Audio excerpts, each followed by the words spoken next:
Welcome to our Friday's broadcast of the Gospel Truth. Today I'm ending my second week of teaching on a series that I've entitled Lessons from Joseph.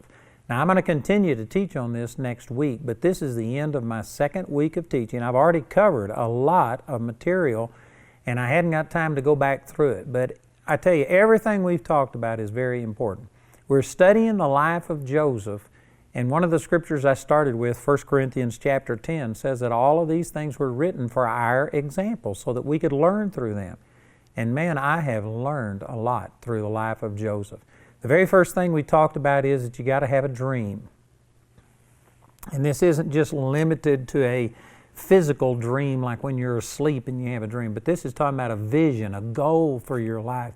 You've got to have a word from God about what purpose He has for your life. And I really emphasize this because God's will in our life doesn't just come to pass automatically. You have to pursue it. You first of all have to see it, and then you have to pursue it. And I believe that one of the reasons that God starts with giving a dream is because in between when the seed is sown and God puts that dream in your heart and when you see the fruit, there is a lot of time in between there. And there's adversity, and Satan will come to try and steal away that word. And if you don't have that strong hope on the inside, you won't last. And I think that this is why a lot of people fall by the wayside, is because they just don't nurture this hope. They aren't dreamers. You've got to be able to walk by faith and see beyond your circumstances.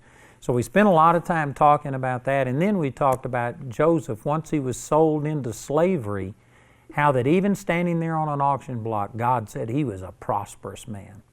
Boy, that is so important that you start recognizing prosperity is just having God's favor on your life. And you can go through times where it doesn't look good in the hour, but God's favor never leaves. You know, I've likened this before to like the goose that laid the golden egg, that old nursery rhyme about that. Some people want these golden eggs and stuff, but if you got the goose, you don't have to worry about if somebody steals one of the eggs because there's more where that came from. Once you understand that you have the favor of God and that's what you really value, then you can go through times where somebody takes things away from you, where you go through hardships, but you're still blessed. And it's just a matter of time until that blessing manifests itself again. I've heard stories that every millionaire has, gone bust multiple times. And yet they just have this attitude of can-do, that they are somehow or another going to make it.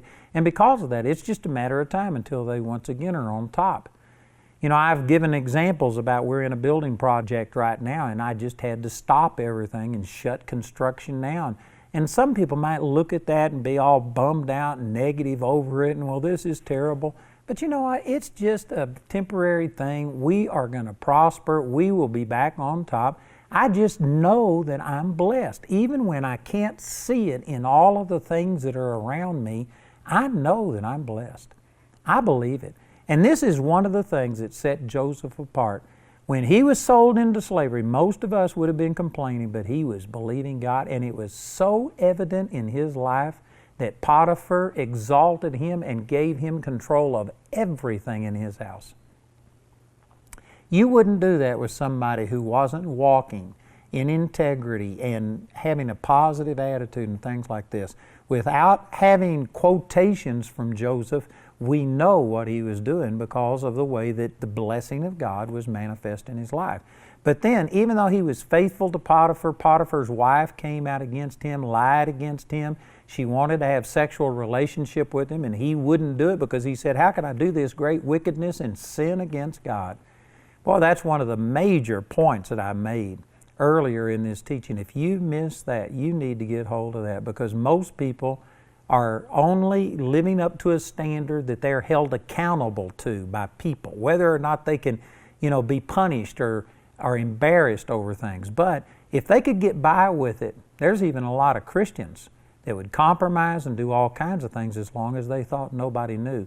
But see, Joseph was in a position where he said, how could I do this great wickedness and sin against God? It didn't matter if anybody else ever found out about it or not. He knew that God was with him and he was doing things heartily as unto the Lord and not unto men. But anyway, because he maintained his integrity, the wife then became angry at him, lied and said that he had tried to rape her. And when Potiphar, the master, came home, he threw him into prison. So that's where we ended in Genesis chapter 39, is with Joseph in prison. But even in prison, it says that the Lord was with him. And again, many people just wouldn't believe this. They'd say, the Lord's not with me. Look at this. I'm in prison and it's unjust. I didn't do this. And they would look at circumstances and they would let circumstances speak to them louder than what God speaks. Boy, that's a powerful statement I made right there. You've got to get to where God's Word to you is louder than the circumstances, louder than what you see, louder than what you feel.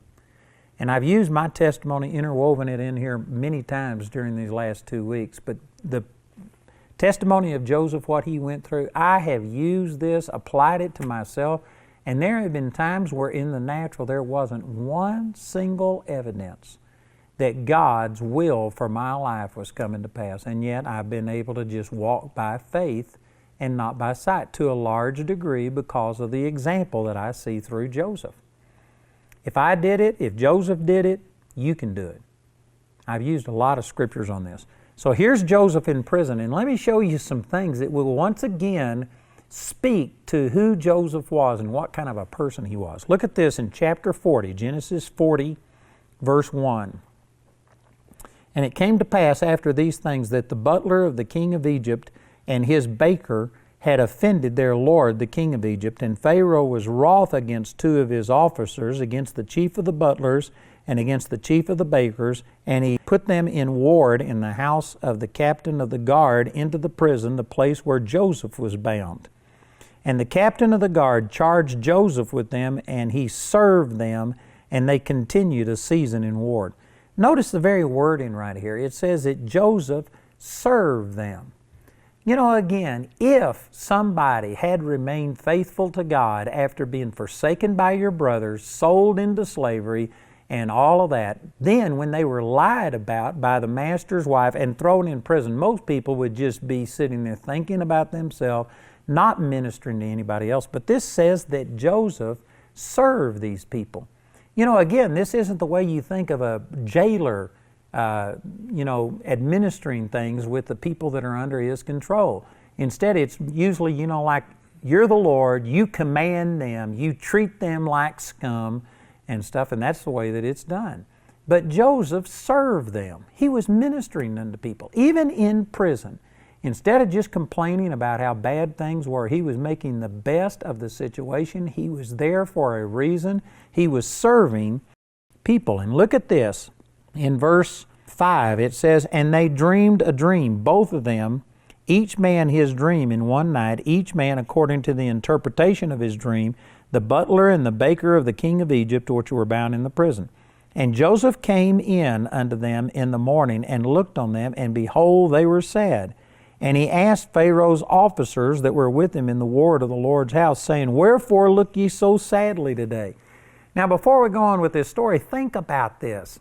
It says that Joseph was serving them. I don't believe that that means he was lording it over them and treating them like a typical jailer, but he was ministering to these people.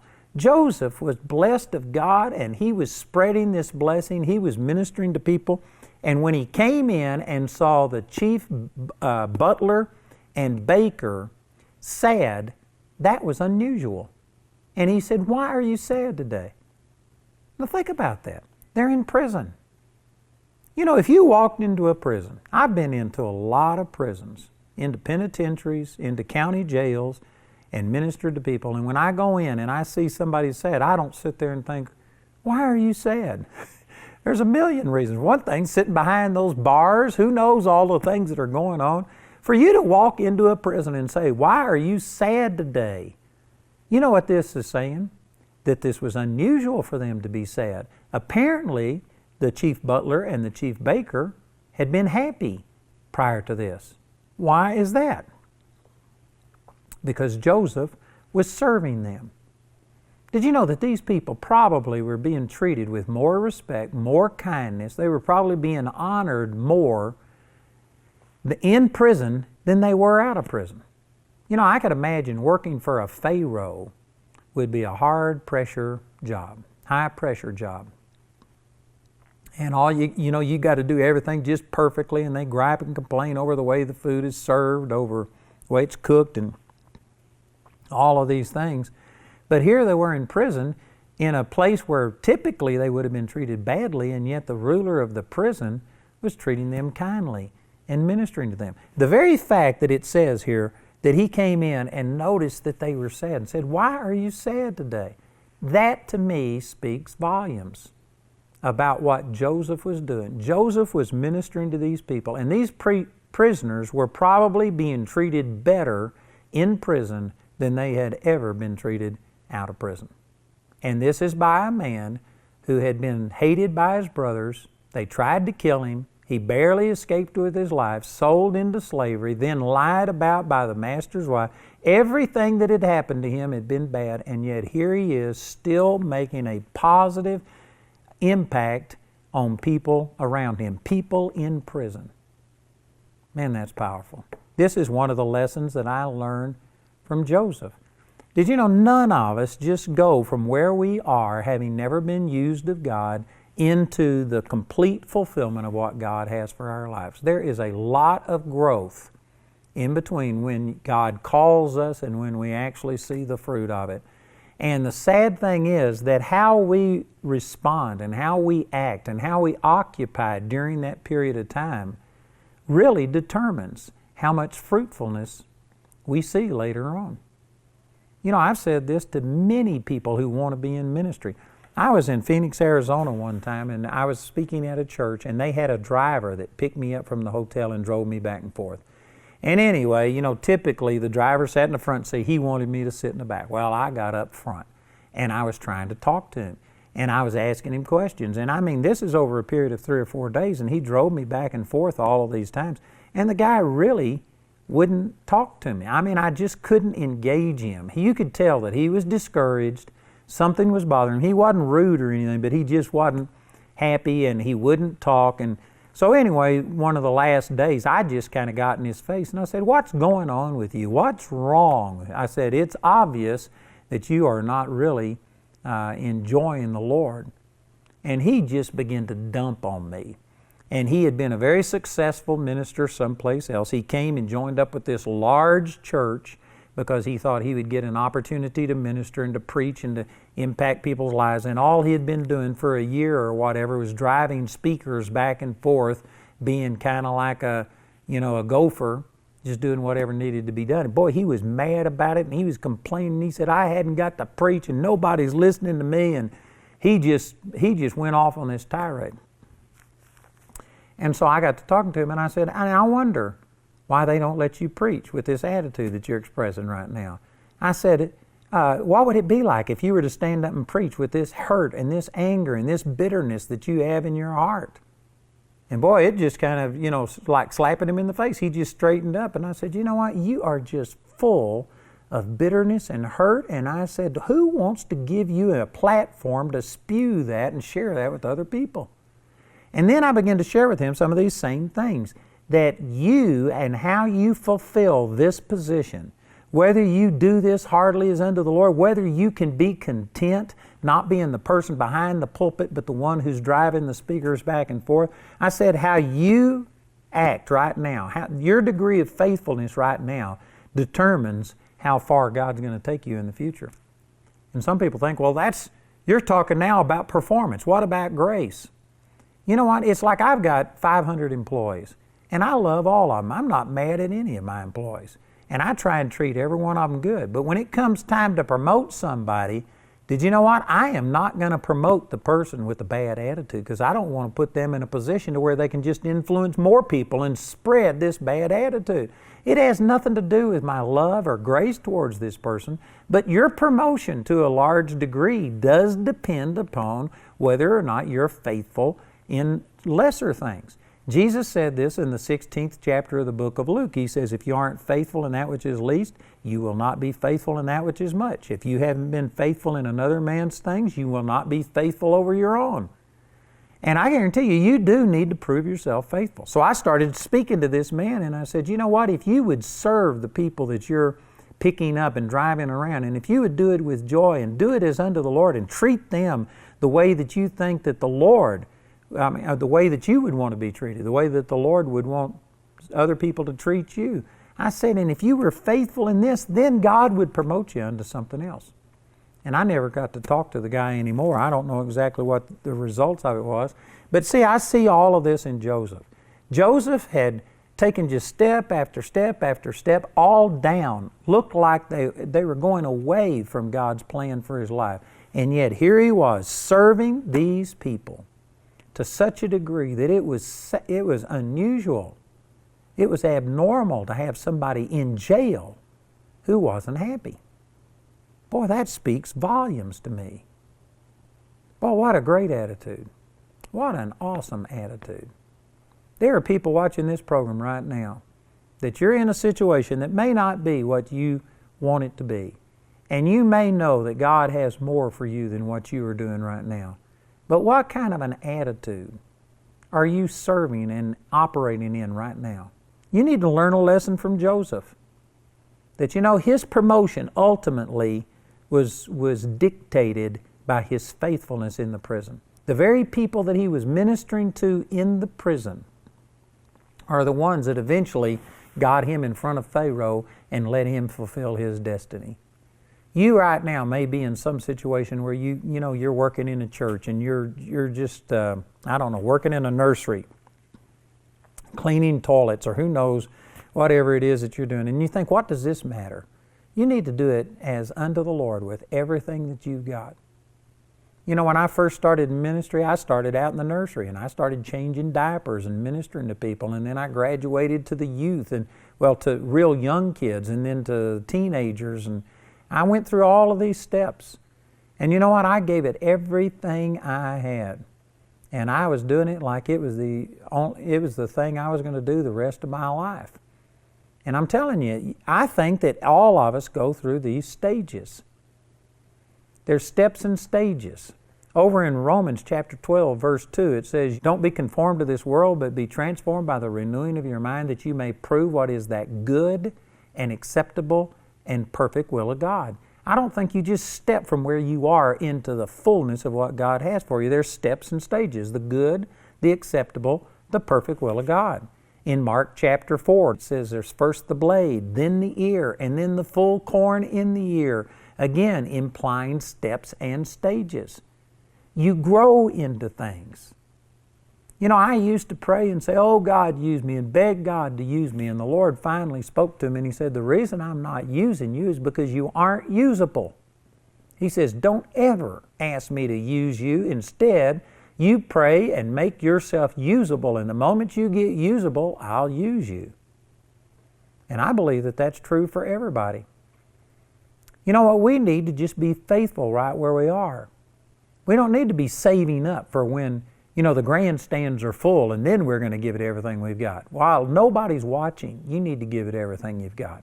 1 Samuel chapter 17, you can see that David, when he went to fight Goliath, the king said, "You can't do this. He's a man of war from his youth and you're but a youth. You'll never make it."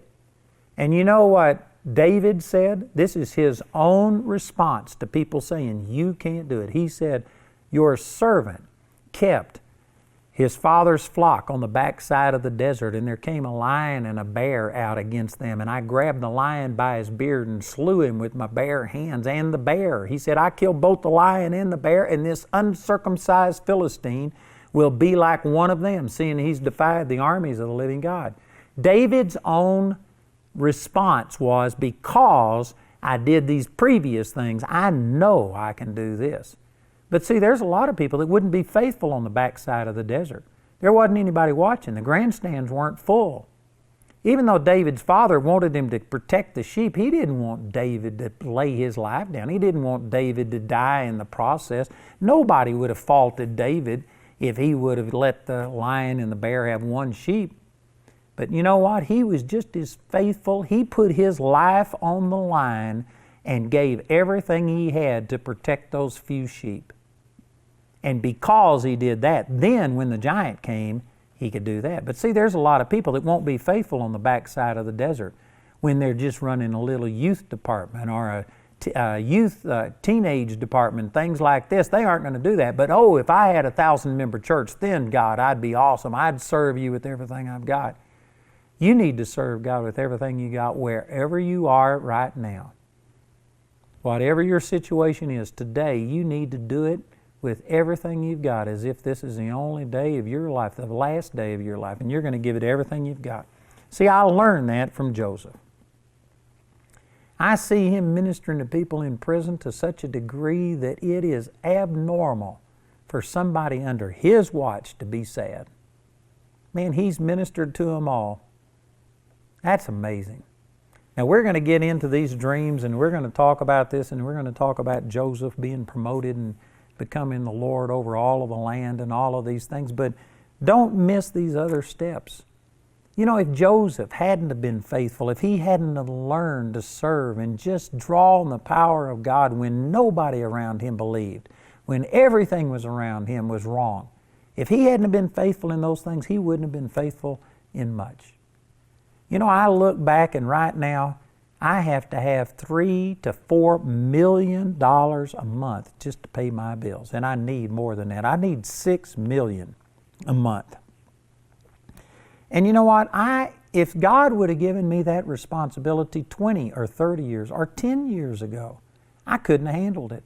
It would have overwhelmed me. I wasn't ready for it. I had to grow in trusting God and stepping out and believing Him first for $1,000 and then $100,000 and then $1 million and on and on. You have to grow into these things. I don't believe, one of the reasons that it took so long, 13 years from the time God gave the vision to Joseph until he stood before Pharaoh and began to see it come to pass, one of the reasons is probably because of Joseph. He just wasn't ready to handle it. To put a 17-year-old in charge of all of the land of Egypt and doing the things he's doing, I don't think it would have worked the same. Even though God isn't the one who caused the slavery and caused the prison and all of these things, Joseph applied himself. He learned how to serve. He learned how to maintain his integrity. He learned how to persevere through hardship, and when everything looked wrong, he was still going by what God had spoken to him, and he had to grow and get to a place where he could receive this. Many of you, the reason you haven't seen God's will come to pass is because you aren't ready for it. You think you are. We all think we're much more prepared than what God does, but God's the only one that His opinion's the only one that counts. And you know what? If God's not using you, it's because you aren't usable. You just need to be faithful right where you are, serve God with everything you've got, and when the time comes, you will see the vision come to pass. Man, that's awesome. I've got a lot more to share. We are less than halfway through all this teaching on Joseph, and I know that this could really help you. Again, let me encourage you to please call or write and receive these materials on Joseph. It would really benefit you. And join me again next week as we continue this teaching on Joseph.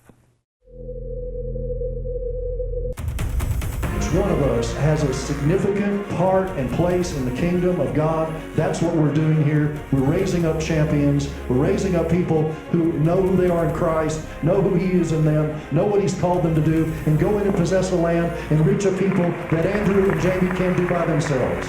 Christ's shown me an intimacy with God that's not based on fear. My entire perspective on life has changed. I've gotten to where I just refer to it as the Charis experience. That you come in one way and you leave a different way. To get immersed in the Word like that is really what is going to change your heart. It's given me the confidence, I guess, to step out in the truths that I've learned. The fellowship along with the teaching is the thing that impacted my life the most. And it was just like being part of a family. It opened my eyes to kind of be like, you're not alone in this journey. If there are others that believe like you, that will also change the world.